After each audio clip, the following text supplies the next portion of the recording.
Welcome back to the Geekcentric podcast, and welcome back to our watch club for Star Wars The Bad Batch Season 3. We were prawns in the same war, and we all lost. Did you just say prawns? You said prawns. Yeah, you said prawns. I did. You were the shrimp. We were the shrimp in the Empire Damn! War. Otherwise, it was pretty good. Okay. I loved watching the three of us go.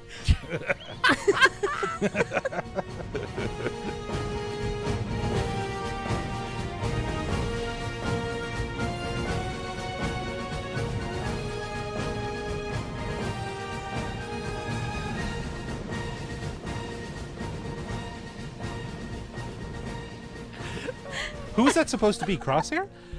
No. No, it's Asajj Ventress. Yeah. Well, who else wants to do it? Anyone else wants to do that line? We were all I can't do it. That's pretty Maybe I good. did. That was getting actually, there. yeah. That was getting there. Okay.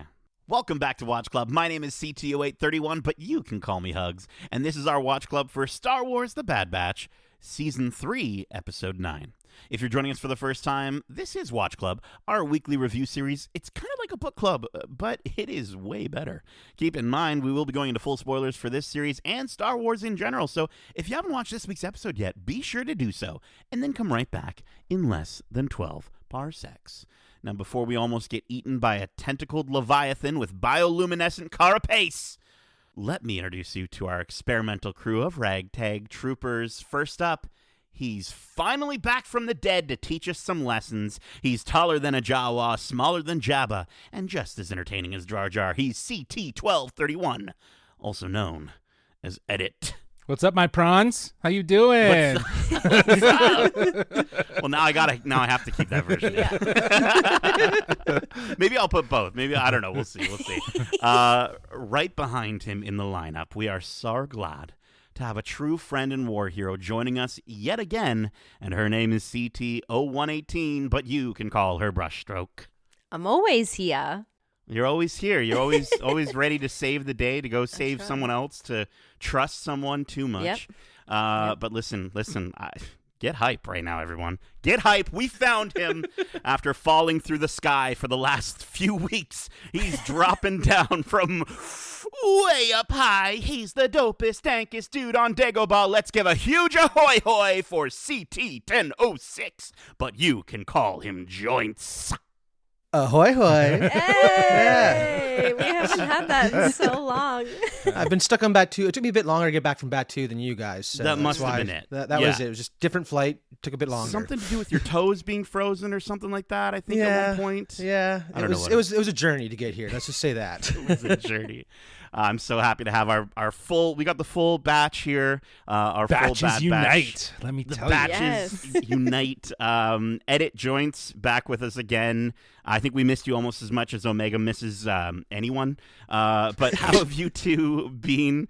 And how have you been enjoying this season? And Joints, let's start with you.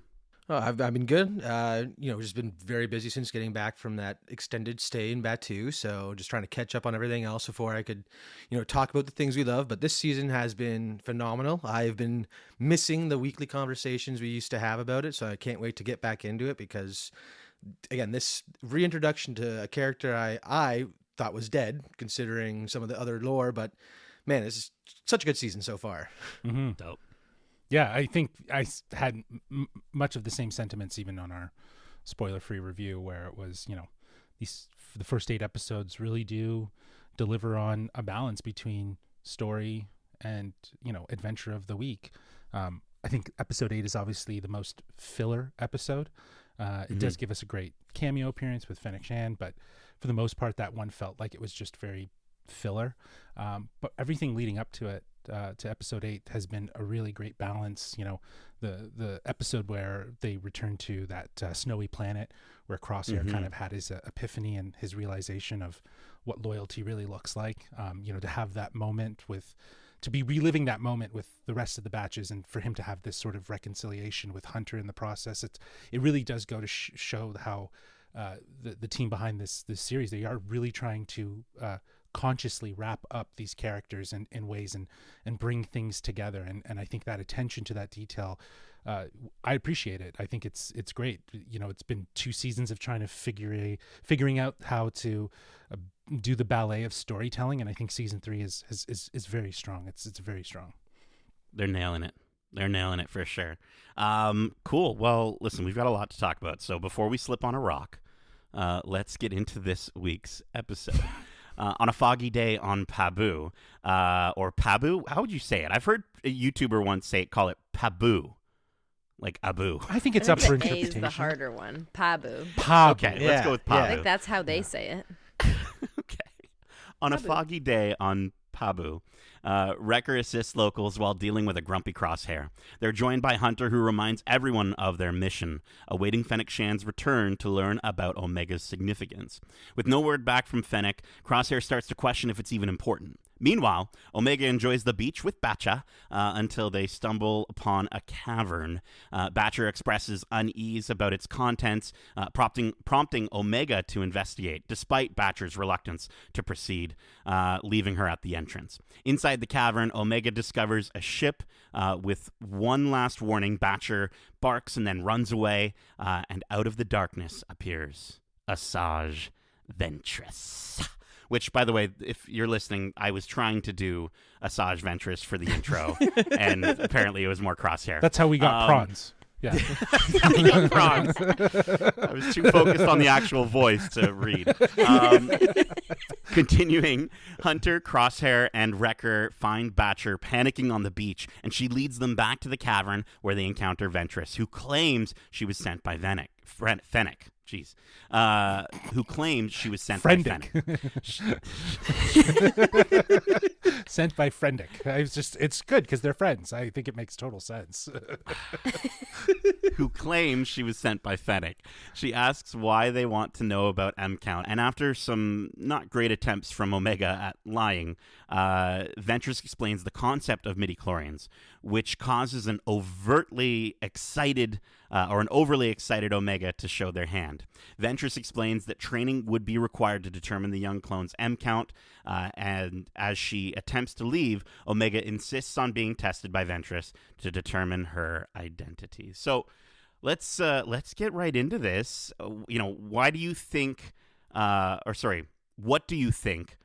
how Ventress was revealed, and why do you think Omega was excited about possibly being a Jedi? Well, I'm wondering too if it wasn't necessarily to, you said there, to figure out her identity in the process. I think it's just to figure out if she's actually Force sensitive, if she actually can wield the Force, because we've all talked about it throughout the other 2 seasons that there's been hints of some sort of Force sensitivity in her, and I love that Asajj kind of clarifies, like, there's people that can be Force sensitive but not Jedis, because they haven't trained in the way of the Force, right? So that might be very much the situation we're looking at with Omega, where she has an M-Count. I think the identity of how that M-Count comes to be is still to be figured out. It's more or less right now figuring out, can Omega wield the Force? Can she actually be a Force user and be trained in the ways of a Jedi to inevitably be that? And I think she likes that idea. You can see that it looks, she's kind of like, oh, I could be, there's something special about me, something more, something that I think in a lot of ways she realizes she can use to help others. And I think that's kind of why she's excited about it. She knows I'm sure she's aware of the myths and of the Jedi, right? Because this is post. 100%. Yeah, exactly. So it's definitely inspiring her in this moment. Yeah, especially because you think like the clones, before they were killing the Jedi, they were made to serve and work with them in the army and stuff like that. So like the dream of a clone was to work with a strong Jedi, and the fact that she could now be the strong Jedi for the Bad Batch to work with probably is kind of a little almost like dream come true for her. In terms of Asajj's return, though, this is something I was not expecting it to be this like almost nonchalant, where it's like, oh, she's just there already, by the way. And again, where she left off in the Dark Disciple book, like, she was thought to be dead. Like, Obi-Wan and Quinlan Vos returned her body to Dathomir, and she was welcomed by her sisters. So it's like, I need to know how. That is the biggest thing that comes from her return, is how did she survive? Because she was left for dead so many times. That final one seemed like it really was the nail in the coffin. But to see that she got out, more questions are coming to mind. Like, how did she do it this time?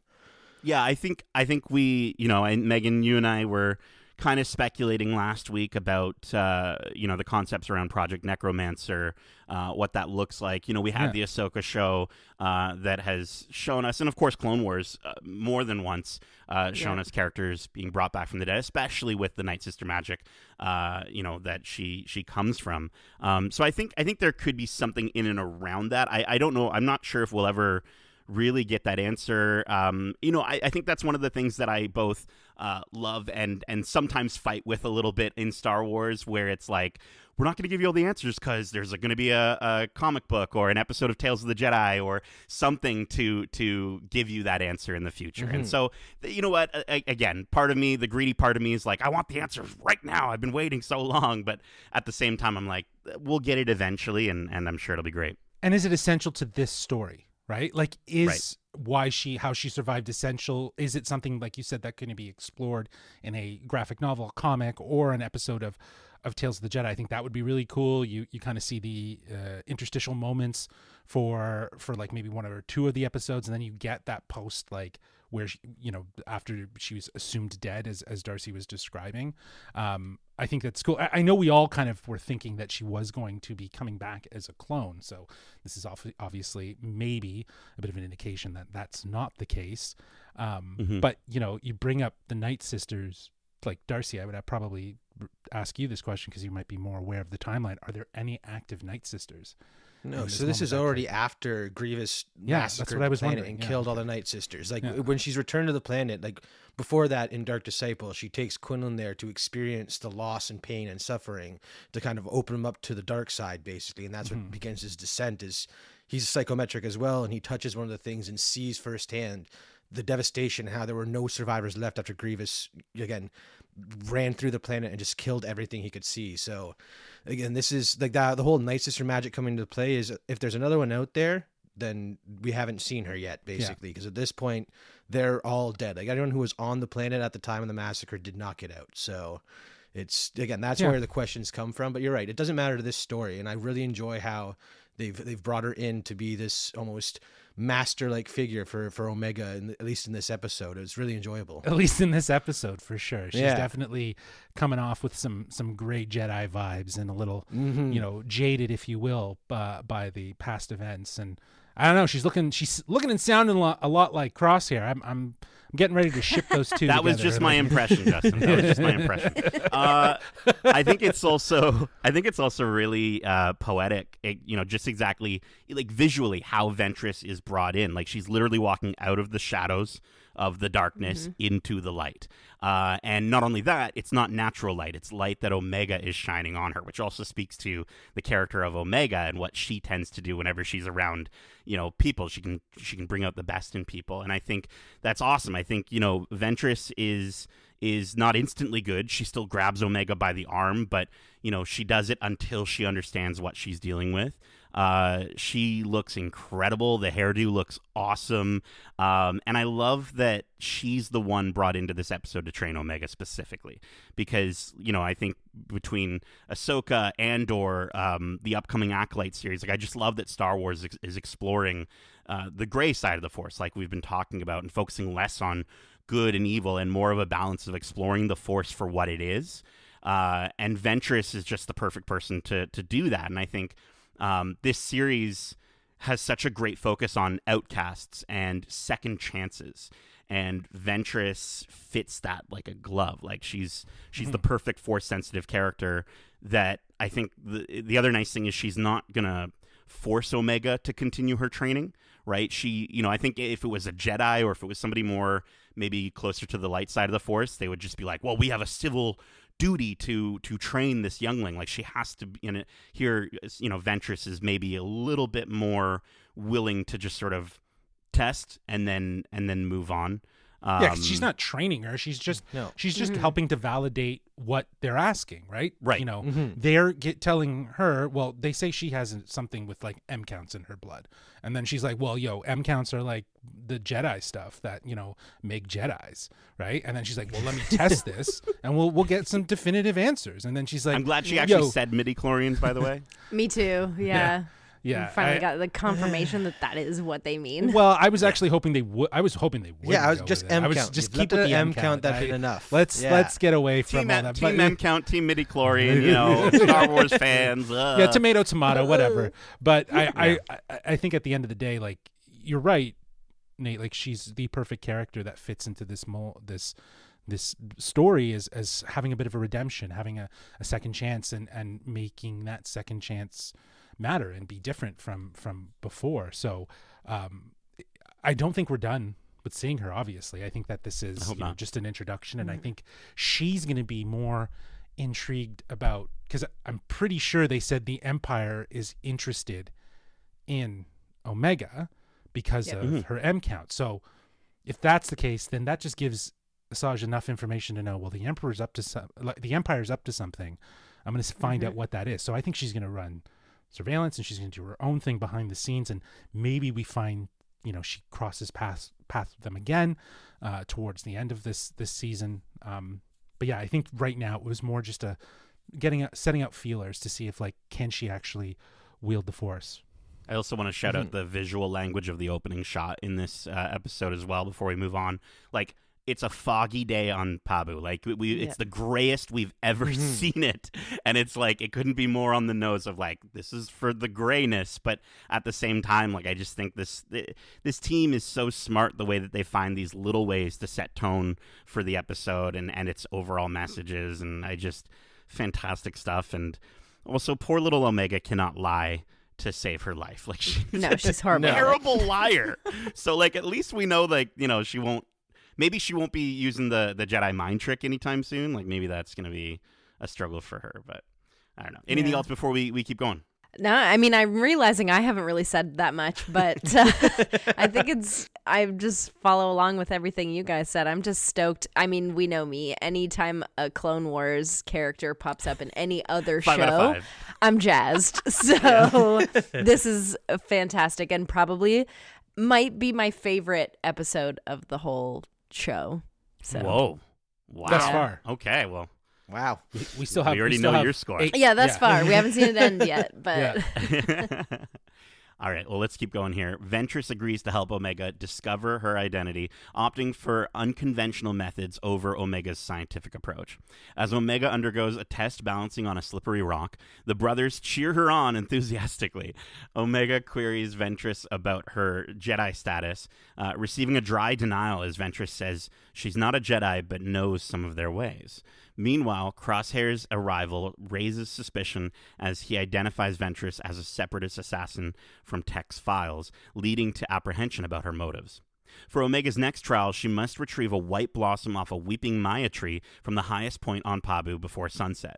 As Omega rushes off to complete the task, she enlists Batcher's help along the way. Ventress warns the clones against aggression, prompting a confrontation where she displays her Force abilities by disarming them. Despite initial hostility, Ventress swiftly overpowers the clones in a physical altercation, resulting in Omega arriving back to see Ventress force-choking Wrecker, Crosshair on the ground, and Hunter held at the end of her saber. Times have changed, and Ventress explains she's many things, but she's not their enemy, and that the Empire is more dangerous than they could possibly fathom. So, Megan, let's start with you here. What did you think of what did you think of Ventress's unconventional training and her skills in combat against Hunter, Wrecker, and Crosshair? The funny thing is, it's not that unconventional. She's Sure. doing exactly what a Jedi Master would do to test a youngling, like the balancing thing, and then later on we get a reach out. Yeah. And she's like, what am I reaching for? Like, we've seen that moment so many times in Star Wars. So it's kind of fun to have that, like, reflected in this episode with two characters that, like, you never thought would be a part of something like that. This moment is why this episode is my favorite of the show. The fight sequence with so good. Asajj and the guys is second to Ahsoka and Maul in Clone Wars Season 7. It was so quick, so clean, and the animation is incredible in that scene. But it just reminds me why I love fight sequences in Star Wars. And I kid you not, I jumped up and screamed when the yellow lightsaber came out. Like, that was a dope moment. And Ventress always has been that really intense, clean fighter.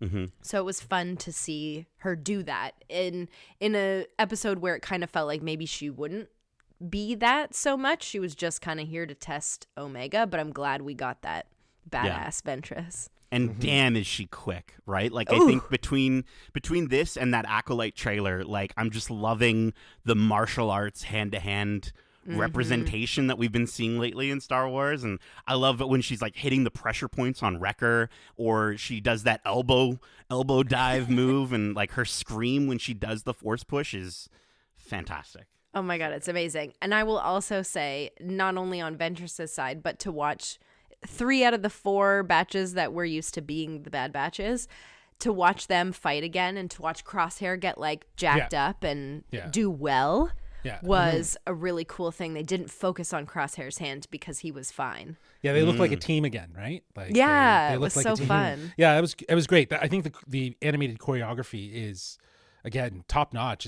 It's very much a reflection of how far they've come with animation and the ability to do justice to these fight scenes, to make you kind of like in awe at moments when they're, you know, grappling with one another, and you know, the kicks and the flips and stuff like that. It was all well choreographed and well animated. And yeah, I think what was the takeaway for me was, you know, obviously Asajj being back and fighting, that's great, but to see the batches together, you know, back, you know, defending each other and kind of like doing their own choreography of how to attack and stuff like that. Like you saw it, like it just melded right back to like normal for them. So that was really cool. It was definitely one of the highlights of the episode for sure. And then also just to have that unraveling of trust, you know, loyalty, understanding that, right? Like, you know, she's basically saying, you know, how many people, not in so many words, obviously, but she's gently implying, I feel like, you know, how many people trusted you guys? All I'm asking is, you know,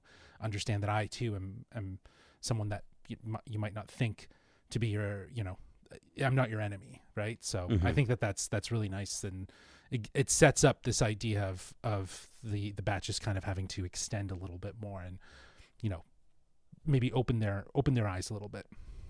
I mean, I just love the training. Again, I'm going to keep talking about Dark Disciple because that's, in my opinion, the last time we saw Ventress, and just the way she trains Quinlan in like introducing him to the dark side was very reminiscent of how she was going about training Omega here. And it is, again, like you said, very natural. That's what Jedi and Sith do. It's all about connecting to the Force in your own way, whether it's through pain or just reaching out. And just, again, the way that her story ends in that book is her feeling the living Force coming through her again, and introducing her to the light side for the first time in who knows how long. So seeing, again, the lighter spin on that training we saw in the book was cool. It really, again, shows where she is now, where she is trying to do better, while she is also still just looking out for herself, as shown in that fight scene where she, like, no holds barred. She was ready to do what needed to be done to make sure she got out of there okay. So it was wicked to see her, again, back in top form.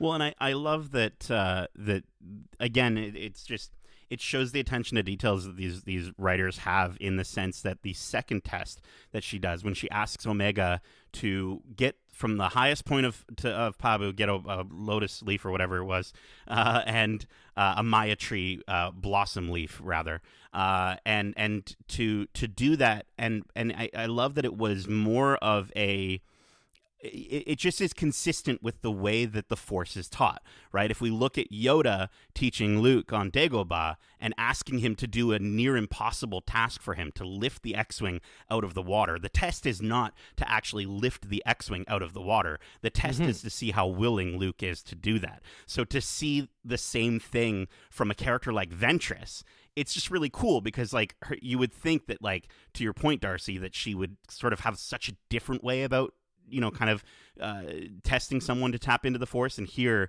she's able to kind of, they keep it consistent, and she, you know, Omega kind of says, well, that's impossible, and she just looks at her all like angry like, and then Omega's like, okay, yeah, I can do this, and I think that's really, really cool, and I think that just shows that, you know, Omega isn't maybe where Luke was at that point in his journey with the Force, but at least she is like, she after at least one angry, scowling glance, she's willing to jump in. Cool. Let's keep going on here. So the batch convenes on their ship to discuss the Ventress situation, with Omega advocating trust, obviously, while her brothers remain skeptical of her capacity, of Ventress's capacity for change. Omega confronts Crosshair, saying that she never gave up on him, and expresses her willingness to give Ventress a chance. The following day, Omega, accompanied by Batcher, finds Ventress near the water, sensing a potential connection between Ventress and the batch. As part of Omega's third test, they venture into the ocean on a boat while the Batch brothers observe from afar. And I love that moment when Wrecker's just like, "Oh, how does she know we're looking at her?" It's like, come on. Omega grows frustrated when nothing happens during the test, but Ventress explains that even if she has Force potential, her brothers can't show her how to tap into it. Then, demonstrating her abilities, Ventress summons a school of fish, inadvertently attracting a Varathian.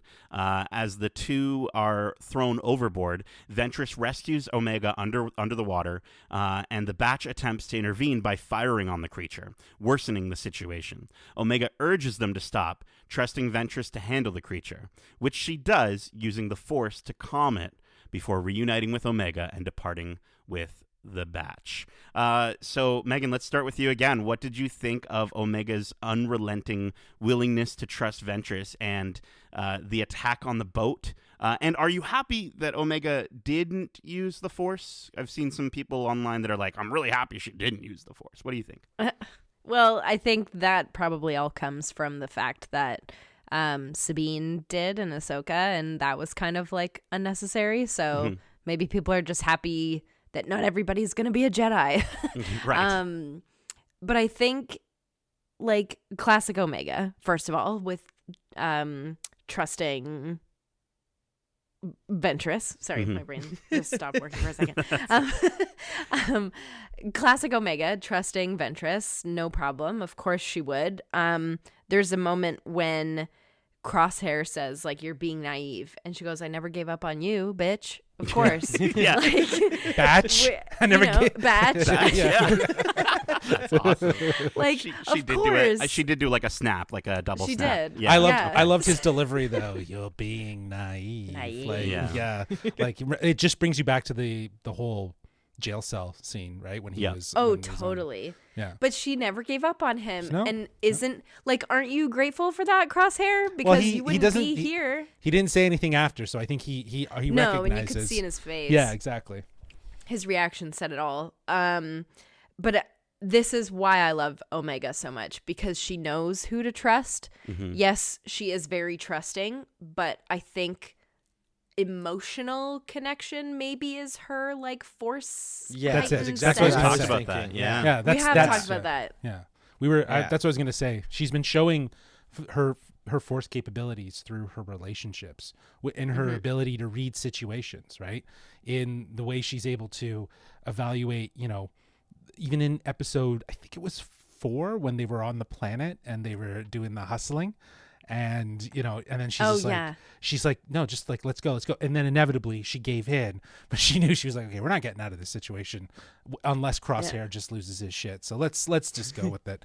We'll but do yeah, it I your think, way. yeah, exactly. Let's do it your way. But I think you're right. I think she's been showing these signs throughout the season that she's Force sensitive in other ways. Sure, she can't, lift a rock or, reach out and touch the Force and connect with it, but there's something that's there and that's very elusive, if you will, and her the way she approaches using the Force. Well, but also this is her first encounter with someone who knows how to use the Force. Yeah, that's true. So, Absolutely. like, of course she's not going to get it on the first try. Yeah. I think that is more accurate than any other representation of somebody who is Force sensitive. Like, the fact that Rey caught on to it so quickly, obviously she's a different situation. But, like, there's so many characters that are introduced as, like, this person's Force sensitive, but they've never been in contact with the Jedi before. And all of a sudden they just, like, know how to use it. It's it's more accurate the way that Absolutely. Omega's journey is going. Yeah. And she was trained by clones, so she is a soldier first. That's where her brain goes. So yeah, I think the emotional thing is what her sensitivity is. I just like that idea because it's kind of, again, reinforcing this fact that you can be force sensitive without being a Jedi. Like, Yes. I mean, it is theorized that Han Solo's like piloting capabilities comes from the fact that he is force sensitive in that regard, but that's kind of the only way Same you with can Poe. tap in. And Yeah. it's exactly same with Poe, and that, like, they've even gone further to say Poe's is from the fact that he grew up next to one of the 3 trees connected to the Force. Yeah. So Oh, like, cool. it's neat how, again, they're trying to really drive home the fact that the Force could be used in different ways, and what one way makes you a Jedi, where you can really physically use it to influence the world, where other ways are more inherently, like, intrinsically to themselves and will help them get out of situations that are, difficult, because whether it's piloting or it's navigating these tricky, relationship matters, where who can I trust to get me out of the situation. So it's really cool to see, again, more aspects of the Force. And I don't like, just because it's kind of proven that she isn't a Jedi doesn't mean she isn't force sensitive, which is a really neat idea. Yeah, and that's the interesting part, because you don't need to be a Jedi. Sorry, you don't need to be deemed force sensitive to be a Jedi. Do you know what I mean? Like, you can be force sensitive and not be a Jedi. And I think it's the difference between believing and practicing, right? Like I think a Jedi very much falls in the practice what they preach sort of mentality. They practice what they believe in, and then the other side of it is just have an understanding of it. I think you could kind of relate it to like religion. Like, some people they practice their religion very with high attention and all the attention to detail, if you will, and then others might just believe in God rather than just actually practice their religion, right? So I think it's sort of the same thing when you think of the Force. It's like, maybe everyone can sort of has the ability to touch that, to use that, but it's in them to have to believe to actually do it. Do you know what I mean? Because essentially everyone's connected to the Force. Yeah, the Force is in everyone and Exactly. everything. Like, So the Force is what it's just connects a the matter universe. of who, and if you're come from obviously a bloodline like the Skywalkers or the Palpatines or something, you're gonna have some sort of extreme sensitivity to it. The Palpatines. Yeah, exactly. But Previously on The Palpatines. Yeah, I want a 70s sitcom called The Palpatines. That would be the best. bet. Do it. I also love the idea that, like, there's just like some families on Jeddah that, like, they hand out the Journal of the Wills, like, door to door. You know what I mean? Like, have you heard the good word? Yeah. Have you heard the good word? But I wanna just kind of talk about that Force ability to commune with another living being through the Force. I believe, if correct me if I'm wrong, but I think it's more of a light side ability, right? We've seen it with Rey and that snake in Episode 9. We see it in the Book of Boba Fett when Grogu calms the Rancor, and Ahsoka, right, with Ahsoka and the Purgle. So to see it here with Ventress is fantastic, because Omega's, like you called it out earlier, Omega's first experience is her seeing the Force for the first time, and the first thing she sees is Wrecker being choked out. So she gets to see the dark side of the Force, but then almost immediately after, she gets to see this calming moment with the Varathian. And I think, again, that's just why Ventress is such a perfect choice here, because, again, she's able to sort of show her, like, listen, your empathetic ways fit so well into this category of Force user, and it's just, again, if you saw Ventress at the beginning of her journey, you would have never ever imagined that we'd be saying that she's the perfect person to be with Omega in this moment. So Yeah, you'd be thinking she's double crossing them somehow. Well, speaking of double crossing, double crosshair, I don't know how I was gonna go with that. I just wanted to talk about, because I almost choked up from a very simple moment, and that's seeing Crosshair extend his hand out to Ventress when they're getting up on the ship. It's beautiful. It's him saying, I see you, I understand, right? And especially having that moment of, you better check yourself, batch from Omega earlier, seeing him here, they didn't really linger on it too long. I think they could have lingered on it longer, but it still got me. And I fully expected that moment for him to just waver away, and he doesn't. He just silently puts his hand out, and it was just so lovely. I had a little like, ooh, Yeah. I'd ship these two. Yeah, for But sure. I totally agree. Like, What what about a the woman on the perfect boat? couple. The Fisher lady. Come on. What do you mean? No, Yeah, I and know. Excuse me? Asajj There was no has- chemistry. Asajj met her one true love. I Yeah. know. Yes, I know she Yeah. did. Yeah. But like, doesn't mean he's gone. They, so they might could have an date. open relationship, those two. You never know. Yeah, exactly. Right? Yeah, They might that's be true. down for that sort of thing. Yeah. So at the end of this episode, does she get on the ship and leave with the batches, Asajj? Well, why don't I did get she- into that? Later, at Ventress's ship, Ventress tells them that she doesn't think that Omega has a high M count. So that might not be why the Empire is after her. For right now, they still don't have an answer, and Omega leaves with Wrecker. But once she's left with the other two clones, Crosshair calls out Ventress for lying to Omega. Ventress tells them to leave Pabu and that they're not safe there. And with that, Ventress, on her own, gets on her ship and heads off planet, bringing the episode to an end. Before we get to what's going to happen, Batch, Justin, was there something you wanted to say before I rudely interrupted you?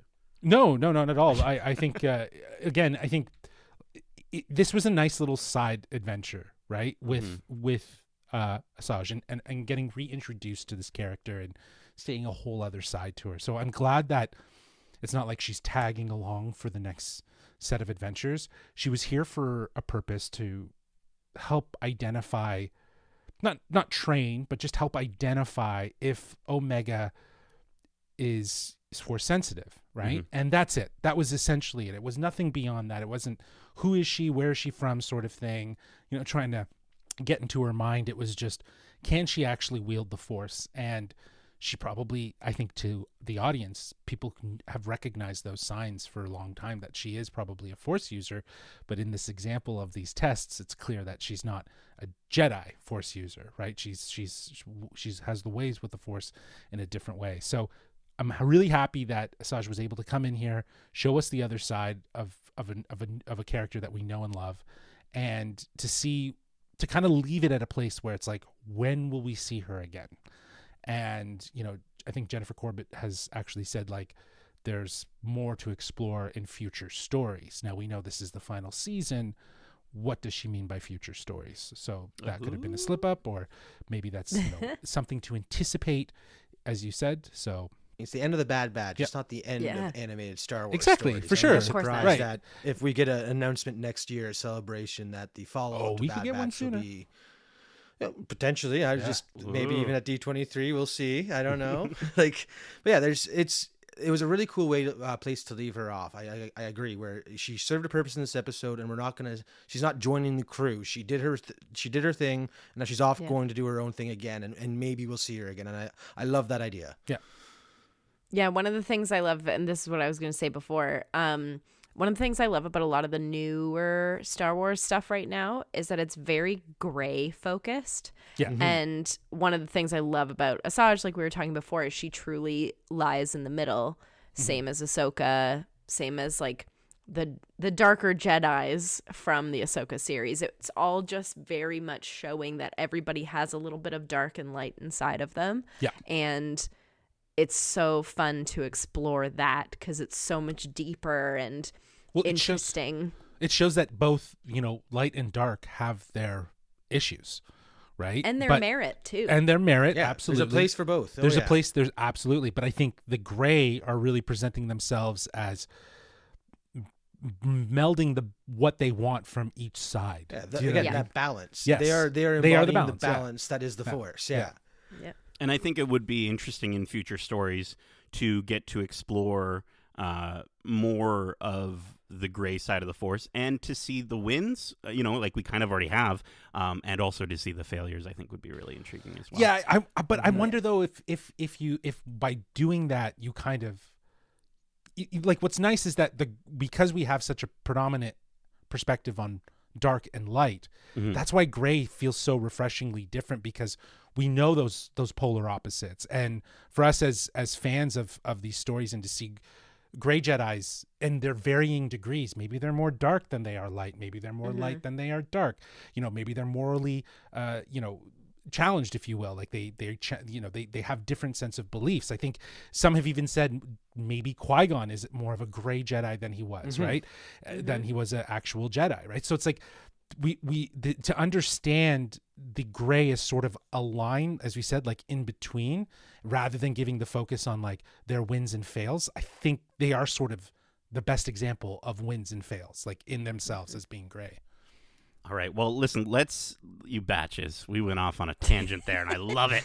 That's what happens when you get us all in a room. But but I I wanted to circle back to what's going to happen, batch, our prediction segment for what's coming up in the future of this series. This was the first episode as press that we got to watch along with everyone else, and that was fantastic. So we truly do not know what's going to happen next, but we can definitely have some fun speculating. Circling back to the name of this episode, The Harbinger. What do we think, and Darcy, I want to start with you. What do you think Ventress was the harbinger of? What does her warning mean for the batch? And do you, like Justin, believe that we will see her again before the end of this series? Oh, yeah, for sure. We will definitely see her again. Again, whether it's before the end of the series is where I kind of waver. I do like the idea that now that she's onto the idea of the Empire being this bigger threat, that she's going to do her own investigating, and maybe that leads her to cross paths again with the batch. I'd love that. But I'd also be happy if we don't see her at all for this series, and then we pick up her story later on and she's exploring a different avenue of Project Necromancer, because we know that by the time The Mandalorian, it's still a thing that's going on. So clearly, whatever happens to the batch, they don't wrap it up all neatly, because the Empire is still gonna find a way. So it'd be cool if she kind of fills in that void of exploring how they got from the batch to Mandalorian, as opposed to in regards to the first part there. What was the first part of the prediction you asked? What was she the harbinger of, or what does her warning mean for the batch? Yes, again, the fact that the way she appeared on the thing, already knowing where Omega and the batches are, I think it is just the idea is like, you're not safe here. They're coming for you. The Empire is next. Like, I found you. Next is going to be all those shock troopers and stuff like that coming down and really just destroying everything she likes, basically. And I think that's why it was like, you need to leave, because if you want to see this place remain as peaceful as it is, you can't be here type thing, because she is such a target for the Empire. So again, I wouldn't be surprised if in the next episode or two we see this almost attack on Pabu start, or almost them seeing the idea that may happen, and that's why they leave to go on, to really take it to what's his name? Why can't I remember the guy, necromancer, science guy? Hemlock. Yeah, so they can take the fight to Hemlock on whatever that planet is called again. Tantus. I almost said Mantis. Listen, that's not right. You've been up in that sky for so long. Oh yeah, your brain. The air's really thin up there. Yeah. Oh yeah, I'm still loopy from that. Yeah. So I think it'd be cool if again the fear of their home being threatened is what leads them to take the fight to Hemlock and finally kind of seal the deal, or at least tempt to. Well, yeah, I think you're right on that. I think she is a harbinger because she's bringing a message of you're not safe, right? If I could find you this easily and hide in the shadows, and then what's to say that Hemlock can do the same, right? And I think you're right. I think it's a foreshadow of potentially their home being attacked again. Exactly. Like this is the second home for them. Exactly. Right. So, this is the second community. They have a lot ocean-based home. Yeah. But they have a lot of investment here, right? Like I think they've become the fish lady from the beginning of the episode. I'm telling you. I feel like they've become more of a part of the community. Yeah. They have become they've almost found their own identities more. Whereas I think obviously in Camino you're part of a big batch of clones. So it's hard to have your own identity. Here they actually do. And I think that this is more personal, obviously, as a home. It's a safe place. So it'll definitely, if they end up hitting it, Hemlock and his troopers, then it's going to be a big push to attack them. But I would sooner guess that the mystery trooper, the dark trooper that they have, that we don't know the mystery of, whoever it might be, is probably going to be the first person to show up there. Doing some reconnaissance, and who knows how that's going to play. Maybe that gets them to kidnap her again. I don't know. Then we find ourselves in a circle, so it's hard to predict how it's going to go. And I think that's what's actually kind of refreshing. Anything that I'm thinking of right now that could happen, it's like, well, they've already done that, right? So it's like, what can they do differently this time? And also, how are we going to get to the answers that we need? Like more confirmation of like identity on where Omega's come from and why she's so special outside of just having an M count. Because maybe Asajj is correct. Maybe it's not the idea that she's force sensitive. It's just that her blood has a high M count and she hasn't necessarily explored or has been able to wield that capability, but it's showing in other ways, like we've talking about the emotional level, right? I almost feel like we might see that the reason why Omega's special is because, again, they're trying to make this perfect body almost for the Emperor to come back to. And we know the clones have like peak physicality. They are so easy, like able to become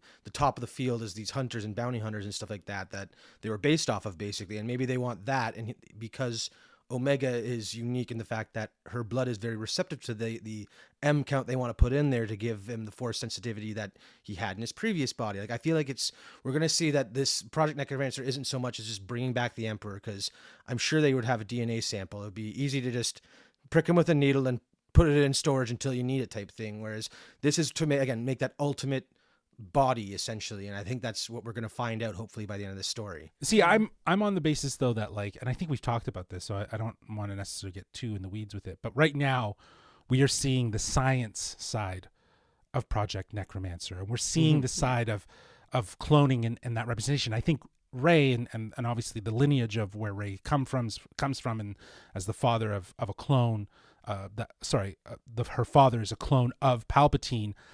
He is a product of that science. But I also think at the end of this, where we get to the Rise of Skywalker and we see that broken, disheveled, haunted, Palpatine that's like ghosty Palpatine. Yeah, and I think that is the magic. That is where the dark magic, dark magic of the Dathomirians comes into play, because he's not at his full strength. But with the ability of the Force running through him, he's obviously going to be able to get that, and as we know, because he needs to absorb Rey and so on and so forth. But that said, Always I think needs to absorb someone. He needs to absorb something, right? Like it's the completion. It's always the evil baddies, right? He's basically like Voldemort, right? So he is Voldemort. Yeah, exactly. Megan, what's going to happen, Batch? I've been waiting to hear what you think is going to happen. I mean, I think it's really funny that they thought the perfect body was Snoke. That was one possible option. One again. of the options. I mean, they had like seems four like of them they in the didn't tank. really fully succeed with Necromancer. True. So that what we got was not a proper body. Yeah. So No, I guess not. You're right. Yeah, I mean, again, like I said at the very beginning, the fact that a Clone Wars character was introduced in this episode. We did see her coming. She was in the trailer, but it was just about how she appeared. Yeah. It was dope. I feel like it's not the last time we're going to see her this season. I think that she'll come back. I think a bunch of characters we've been introduced to again or revisited in this show will come back before the end. Those being Hera, maybe Caleb, if he's still Caleb at this point. Yeah. That would be my most incredible dream come true if we get to witness Hera and Kanan meeting in this show. That would be so cool. But yeah, I think Ventress will come back. I don't know that it'll be as a mentor again, or if it will be a negative thing. I don't know. I think it'd be cool if Ventress was her mentor. But I just want to say that is a dope idea to bring Caleb back, because he was in the first episode. Yeah. And to be reunited with the Batches towards the end to help them through this, and then maybe by the process meet Hera, like that's pretty cool. I actually think that's I'd like to see that happen, let alone if it is going to happen. But it makes sense though if someone like Caleb was there, because that was that's where his trust kind of broke. But I guess then again, he doesn't trust troopers, and that goes a long way. So maybe, I don't know, maybe I've just talked to myself. No, but again, he trusts the Batch though. They let him get away. Maybe it'd be him returning the favor to come in and help us out. Second chances. like recognize Hunter. Yeah. It's gonna happen. It's gonna happen. It's gonna happen. I think it was interesting to see Omega's reaction to what Ventress was telling her. I think that, I think more and more Omega is going to grow to understand that everyone around her is just not safe. Like, just everyone. And I think this could push Omega to potentially, you know, do the thing that we never thought she'd ever want to do, which is to leave the Bad Batch. Like, I do think that we could have something similar to the Luke Grogu situation. I do hope that they would find a way, like you said, Justin, instead of going in circles, to do that differently. And I think the best way to do that differently is to kind of really make it Omega's decision that she struggles with, or maybe she gets to a place where she's struggling with that concept, but then realizes she doesn't have to because she is more powerful with her Bad Batch brothers, right? Like, they could go either way with it.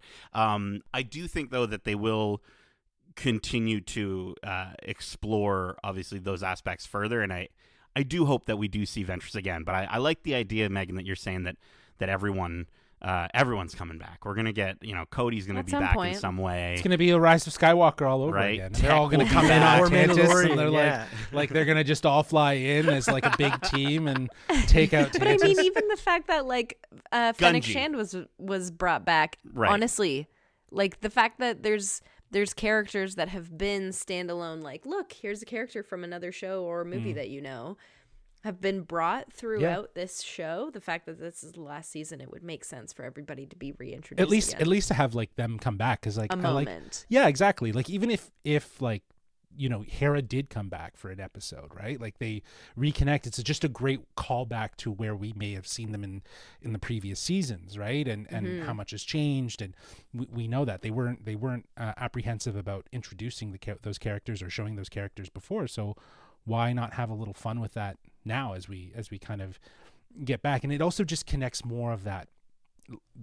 There's always a reason for it, for sure, and it has there's a connectivity to the idea of having these characters, the batches, connect with characters that we know from other stories and just how they've interacted. Like, you know, we didn't know the events, or we never saw the events of what happened to Caleb, right? But now we did with the Bad Batch, and to know that they played a part in his sort of origin story, if you will, that's cool, right? So it would just be like the same thing if they found Grogu, right? Like, imagine the Batches found Grogu, and then that was oh my god. Bro, I was saying the Batches and Grogu cross paths last season. But anyways, let's get to our overall thoughts and score, which for this episode we're going to be rating on a final score of out of 5 unexpected.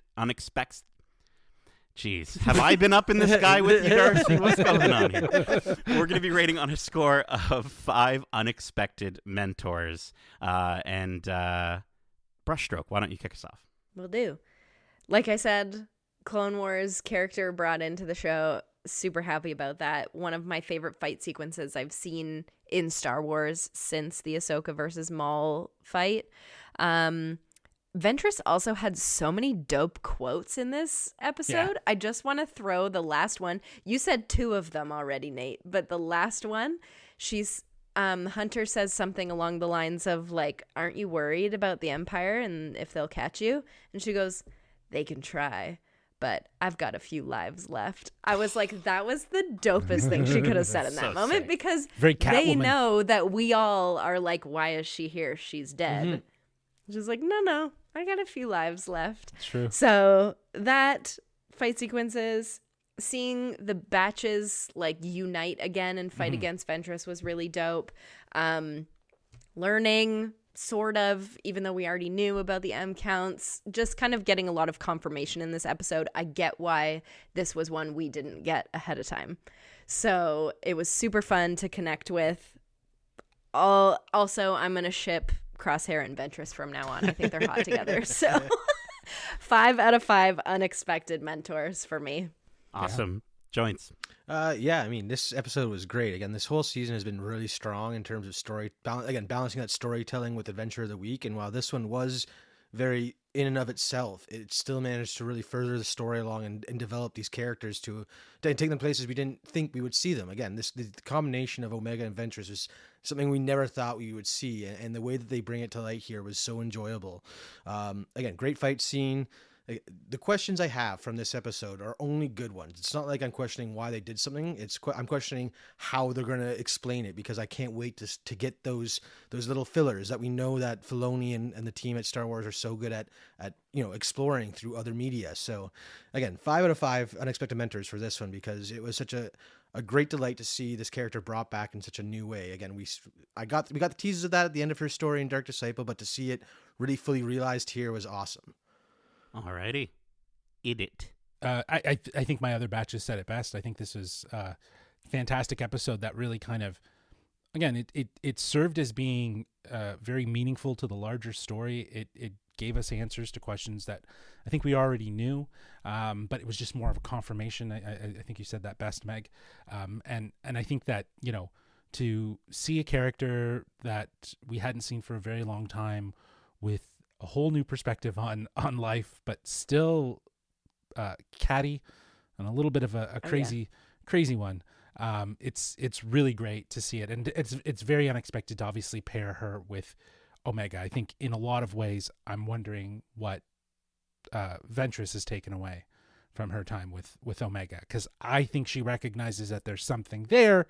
It's just not, usable as a Jedi or in the more traditional way that she knows. But I think she's made a friend, and I think she's gonna look out for Omega, and I think that's apparent. And I think she's gonna reluctantly look out for her probably along the way. But yeah, I'm excited to see what would be next for Ventress and her journey. But I don't know what to anticipate next for the batches, and I think that's kind of where I'm like, all right, I think I'm good with just kind of sitting back and letting this kind of unfold until we get to a point where it's like, oh, what are they hinting at here? Because I think right now they're really doing a great job with the storytelling, and it's been solid through and through. I think, like I said, the last episode was a little more filler. I probably wouldn't be giving it the 5 out of 5 that I'm giving this episode, because I think again, it was refreshing to see Asajj come in and just be entirely different while also being the same. It's very good. Yeah, I for the most part, I think I agree with all of you wonderful batches. I think this episode was great. I mentioned last week that I would have rather spent more time with Omega and Crosshair on Pabu, and while we subbed out Crosshair for Ventress and Ventress teaching Omega instead of Omega teaching Crosshair, although she does kind of teach Crosshair a lesson in this as well.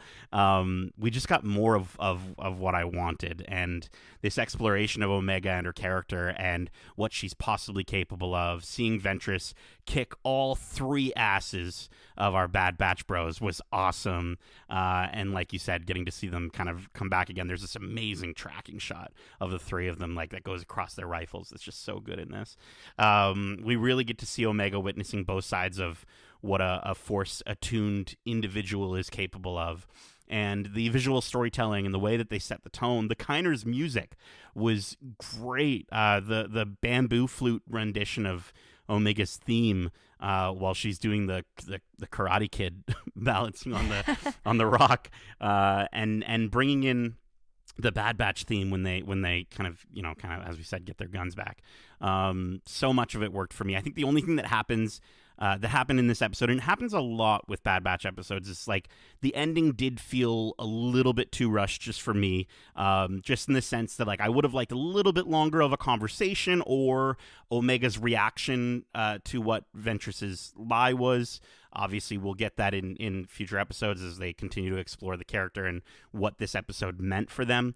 But yeah, overall, very solid episode. I'm giving it a 4.5 out of 5 unexpected mentors. So that is it for this week's Watch Club for Star Wars The Bad Batch Season 3. We hope you enjoyed it, and if you did, well, make sure to subscribe to us wherever you like to listen to podcasts, if you haven't already. And if you want to write into the show with your thoughts or predictions on the shows we cover in Watch Club, well, you don't have to trust a random stranger to do some weird tests on you while she beats up your space dad/brothers and then meditates with a giant squid. Instead, Justin, can you let the big, beautiful batches know where they can reach us? By holo message. Well, they can reach us at wearegeekcentric@gmail.com. That's wearegeekcentric@gmail.com. Or they can reach out to us on X, formerly known as Twitter, @geekcentricyt, or on Instagram @wearegeekcentric. Keep in mind, we've also got our Discord that you can join us. We've got a link in our description. Join us. Come on over. Tell us about your thoughts and theories. Let us know when you think we're going to see Ventress again. And are we going to see the introduction of Caleb Doom? Is it Doom? I think it's Doom. To Caleb Doom to Hera Syndulla. I think it would be just beautiful. You know, Megan's just been, she's literally written, she wrote the script, she sent it to the wonderful people there. Yeah, to Brad and Jen, and just said, hey, listen. Yeah. We also have a ton of other great episodes covering the latest in movies, TV shows, including our recent spoiler-filled discussion on Ghostbusters Frozen Empire, as well as our spoiler-free reviews for Three Body Problem, X-Men 97, Invincible Season 2 Part 2, Kung Fu Panda 4, Extraordinary Season 2, and Dune Part 2. Plus, we have a special This Week in Geek episode where we discuss the latest and greatest trailers, because like a lot of trailers came out in like a matter of like a couple days for some reason, and more came out after, and they're just they I guess maybe there was like something that might have put them on pause. I don't know. So they are flooding out now, and of course we had to talk about them to get hyped for what's to come this year. So check out that special episode. Plus we have some great interviews out now, like our most recent interviews with George Buza, who plays Beast, Lenore Zahn, who plays Rogue, and Jake Castorena, the supervising producer and supervising director, all from X-Men 97. Justin sat down with them to discuss the return and revival of the classic Saturday morning cartoon. And we have some interviews coming up for another Disney Plus series with the cast of Renegade Nell, which debuts on Disney Plus March 29th, which is, I guess, today as of you listening to this. So go check out those interviews both here on your podcast service of choice or over on YouTube at youtube.com/geekcentric. Subscribe, leave a review. It helps us so much. And we'll have even more Watch Club coming soon, with episode 10 dropping shortly after episode 10 of the show drops on Disney Plus next week. And we will be dropping in like the dopest, dankest dude on Dagobah to talk all about it. Megan, Darcy, Justin, thank you so much for joining me for this Watch Club. And as we say, good soldiers follow orders.